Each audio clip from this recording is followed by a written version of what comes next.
Hello student, welcome to chemistry class. आज हमारा topic है नाइट्रिक अम्ल को लेकर। आपको मालूम है कि आपके प्रयोगशाला में बहुत सारे वैसे अम्ल तो यूज़ किए जाते हैं, लेकिन जिनमें से 3 अम्लों के बारे में आपने बहुत ज़्यादा सुना होगा। पहला है सल्फ्यूरिक अम्ल, जिसे हम अम्ल राज कहते हैं, ठीक है। दूसरा है हाइड्रोक्लोरिक अम्ल HCl, और तीसरा है नाइट्रिक अम्ल, जिसको हम एक्वा फोर्टिस कहते हैं। What is aqua Fortis? Aqua Fortis को एक लैटिन लैंग्वेज है जिसका नाम होता है स्ट्रॉन्ग वाटर, ठीक है, जिसका मीनिंग होता है स्ट्रॉन्ग वाटर, मतलब कि काफ़ी कठोर या फिर बोल सकते हैं प्रबल जल, ठीक है। इसकी मीनिंग अगर देखें तो aqua fortis spirit of nitre, मतलब कि ज़्यादातर इसका यूज़ जो होता है, जितने भी एलॉयज़ होते हैं, एलॉय आपको मालूम होगा, जितने भी अधातु मतलब उपधातु होते हैं, है ना, या उनके अयस्क होते हैं, तो उनके जितने भी प्यूरिफिकेशन है उनके उनमें यूज़ किया जाता है, ठीक है। तो इसे स्ट्रॉन्ग वाटर कहा जाता है, एक तरह का लैटिन लैंग्वेज होता है एक्वा फोर्टिस, और इसका मीनिंग होता है स्पिरिट ऑफ नाइटर, ठीक है। कई बार ये 1 मार्क्स का क्वेश्चन आता है कि व्हाट इज़ एक्वा फोर्टिस, मतलब कि एक्वा फोर्टिस किसे कहा जाता है और एक्वा फोर्टिस का मतलब क्या होता है। तो इसका अर्थ आपको मालूम है स्ट्रॉन्ग वाटर, मतलब कि यहाँ पे लिखा हुआ है तेज जल, ठीक है। क्योंकि प्रायः जितने भी सभी धातुएं जो होती हैं वो उनसे वो क्रिया करता है, तो ईजिली ये क्या करता है, क्रिया करता है। एक ऐसा जल जो बहुत ही तीव्र होता है, सक्रिय होता है और सभी से क्रिया करता है। नाइट्रिक अम्ल के जो इस चैप्टर में आपको सबसे इम्पॉर्टेंट क्वेश्चन पूछा जाएगा वो है ऑसवाल्ड का प्रयोगशाला विधि, क्योंकि सबसे ज़्यादा इम्पॉर्टेंट क्वेश्चन इसके पूछे जाते हैं। ऑसवाल्ड का विधि बताइए, या फिर इसे 5 मार्क्स का पूछा जाता है कि ऑसवाल्ड विधि द्वारा नाइट्रिक अम्ल के निर्माण को विभिन्न पदों में व्याख्या कीजिए। तो समझते हैं ऑसवाल्ड के नियम को, जिन्होंने अमोनिया और नाइट्रिक अम्ल के लिए बहुत सिंपल और सही मेथड उन्होंने दिया था। आपकी बुक में इस तरीके से डायग्राम होगा, बहुत सिंपल डायग्राम है, ठीक है। इस डायग्राम को अगर आप समझ लिए तो आपको बहुत इसकी थ्योरी ईजिली समझ आ जाएगी। अगर देखे जाए तो जो ऑसवाल्ड का नियम है नाइट्रिक अम्ल बनाने के लिए, ऑसवाल्ड की जो विधि है वो 4 चरण में संपन्न होती है। पहला चरण, जो आपका पहला चरण होता है इस उत्प्रेरक कक्ष में, मतलब कि हम बोल सकते हैं कि इसको परिवर्तक कक्ष बोला जाता है। परिवर्तक मतलब कि यहाँ पर अमोनिया और सूक्ष्म वायु को प्रवाहित किया जाता है, ठीक है। एक तरह से हम बोल सकते हैं इसमें किसी भी प्रकार के अन्य वायु या धूल के कण नहीं रहेंगे, शुद्ध अमोनिया रहेगा, सूक्ष्म वायु रहेगा, ठीक है। और इनका जो अनुपात होता है बच्चों वो 1:10 में होता है, ठीक है। इस परिवर्तक कक्ष में यहाँ पर जो आपको नेट दिखाई दे रहा है ये नेट होता है प्लेटिनियम का, और इनके मध्य में ये जो खाली जगह है इनके मध्य में एक उत्प्रेरण कक्ष होता है। उत्प्रेरण में उत्प्रेरक रखा जाता है रेनियम, Re। रेनियम अभिक्रिया को संपन्न कराने में, या हम बोल सकते हैं कि अभिक्रिया की कोटि को बढ़ा देने में बहुत बड़ा सहायक होता है। तो ये एक कक्ष होता है, इस पूरे कक्ष को हम क्या कहते हैं, परिवर्तक कक्ष, ठीक है। तो परिवर्तक कक्ष में हमारा 1:10 है ना के मात्रा में, इस अनुपात में अमोनिया और वायु को, शुद्ध वायु को प्रवाहित किया जाता है। प्लेटिनियम तथा रेनियम उत्प्रेरक, रेनियम जो है आपका, प्लेटिनियम तथा रेनियम की उपस्थिति में अमोनिया और ऑक्सीजन, मतलब वायु में उपस्थित ऑक्सीजन से क्रिया करके नाइट्रिक ऑक्साइड का फॉर्मेशन होता है। ये जो नाइट्रिक ऑक्साइड है, ठीक है, ये नाइट्रिक ऑक्साइड का जो ये तापक्रम होता है ये बहुत ज़्यादा होता है, क्योंकि अमोनिया और वायु की जो क्रियाविधि इस परिवर्तक में की जा रही है बच्चों, वो 700 से 800 डिग्री सेल्सियस पे की जाती है।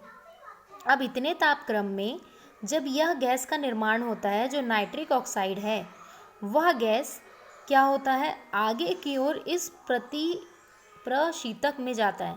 प्रशीतक जिसको हम शीतलक भी कहते हैं, बहुत सिंपल चीज़ है, जो क्या करता है, इस वायु के तापक्रम को कम कर देता है कमरे के तापक्रम के लगभग बराबर। जब ये शीतलक की ओर जाता है तो यह नाइट्रिक ऑक्साइड ठंडा हो जाता है और आगे प्रस्थान करता है दूसरे चरण में। ऑसवाल्ड का दूसरा चरण ऑक्सीकरण कक्ष में संपन्न होता है, जिसमें नाइट्रस ऑक्साइड ऑक्सीजन से क्रिया करके नाइट्रिक या नाइट्रेट का फॉर्म करता है। ठीक है, मतलब हम बोल सकते हैं कि नाइट्रिक डाइऑक्साइड का फॉर्म करता है या नाइट्रेट का फॉर्म करता है। ये जो नाइट्रेट है ये अब कहाँ जाएगा, इस आपके कक्ष में। इस कक्ष को हम कहते हैं धोवन कक्ष। धोवन कक्ष में जब ये जाते हैं तो ये आपको जो दिखाई दे रहे हैं ये पूरे के पूरे आपको कोल हैं, है ना। ये कोक की उपस्थिति में क्या होता है, ये धोवन कक्ष में ऊपर से शावर आ रहा है। यहाँ पे जो नाइट्रेट है ये कंप्लीट यहाँ पर जब चला गया तो कई बार इसकी धुलाई होती है, कई बार इसमें धोवन कक्ष में इनका जल के साथ क्रिया होता है। अब H2O के साथ जब इसकी क्रिया कराई जाती है तो HNO3 का निर्माण होता है।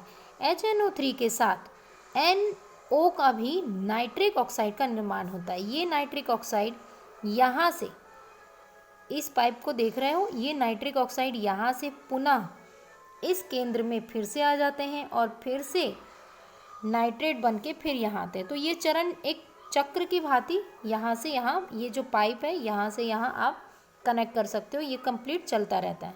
ठीक है, यहाँ पे जो आपको प्राप्त है वो नाइट्रिक अम्ल हमें प्राप्त होता है, लेकिन बच्चों ये जो नाइट्रिक अम्ल है ये 68% का प्राप्त होता है। कितने परसेंट का, 68% का। तो 68% का जब हमें ये नाइट्रिक अम्ल प्राप्त होता है तो इसमें बहुत सी मात्रा में जल होता है। तो इस जल को निकालने के लिए चौथा चरण यूज़ होता है। ये तीसरा चरण था। चौथा चरण में इस जल को पृथक करने के लिए हम सांद्रण आसवन का प्रयोग करते हैं। सांद्रण आसवन मतलब H2SO4 का प्रयोग करते हैं, जिससे 68% नाइट्रिक अम्ल 99 या 98% नाइट्रिक अम्ल में बदल जाता है। फिर से इस विधि को मैं समझाती हूँ। यहाँ पे एक कक्ष है जिसे हम परिवर्तक कक्ष कहते हैं। वह परिवर्तक कक्ष एक कक्ष से और जुड़ा होता है जिसे हम ऑक्सीकरण कक्ष कहते हैं। ये ऑक्सीकरण कक्ष धोवन कक्ष से जुड़ा होता है और धोवन कक्ष से ये जो नलिका है ये पुनः ऑक्सीकरण कक्ष में जुड़ी होती है। प्रति आपका जो परिवर्तक कक्ष है इसमें प्लेटिनियम के नेट लगे होते हैं और मध्य में रेनियम के उत्प्रेरक उपस्थित होते हैं। अमोनिया और वायु की 1:10 का मात्रा जब इसमें प्रवाहित किया जाता है तो अमोनियम और वायु प्लेटिनियम तथा रेनियम की उपस्थिति में क्रिया करते हैं और नाइट्रिक ऑक्साइड का निर्माण करते हैं। बच्चों, नाइट्रिक ऑक्साइड इस प्रतिशत में या शीतलक में जाकर ठंडा होता है, क्योंकि इस परिवर्तक का जो ताप है वो 700 से 800 डिग्री के आसपास होता है। यहाँ पर इसे ठंडा होने के बाद यह ऑक्सीकरण कक्ष में जाता है और O2 से क्रिया करके नाइट्रेट का निर्माण करता है। यह नाइट्रेट धोवन कक्ष में जाता है जो तृतीय चरण है। धोवन कक्ष में वह कई बार जल से क्रिया करके H2NO3 का निर्माण करता है और साथ ही साथ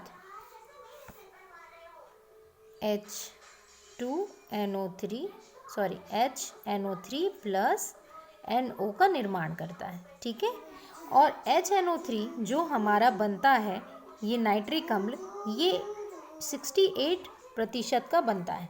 ये जो 68% है ये बाद में क्या होता है, इसमें हम क्या करते हैं H2 सांद्र H2SO4 सल्फ्यूरिक अम्ल डालते हैं जिसे हम सांद्रण आसवन कहते हैं और ये HNO3 H2SO4 की उपस्थिति में जब क्रिया करते हैं तो उसका निर्जलीकरण होता है, मतलब इसमें से जल निकल जाता है और 98 शुद्ध हमें नाइट्रिक अम्ल प्राप्त होता है। तो ये विधि आपको बहुत ध्यान से रखनी है, बहुत इम्पॉर्टेंट है। आप समझने की कोशिश कीजिए, रटने के पीछे मत जाइएगा बच्चों। अब इसके पूरे चरण की क्रिया विधि को एक बार समझते हैं। आपको चित्र समझ आया, डायग्राम आपको समझ आया, बहुत सिंपल डायग्राम है, कुछ नहीं है।